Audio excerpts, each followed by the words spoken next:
चंद्रवदन शन गौरी हमर छथि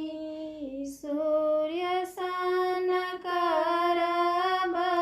जमाई गे माई उतरहि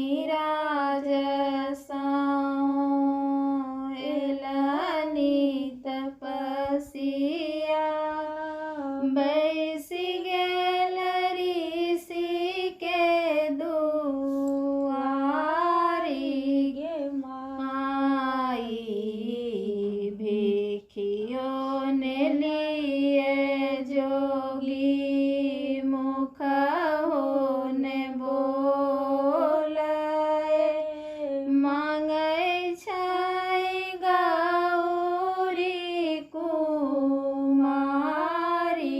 गे माई कथी लाए गौरी मोरा जप तप कैलनी कथी लाए पूजल तू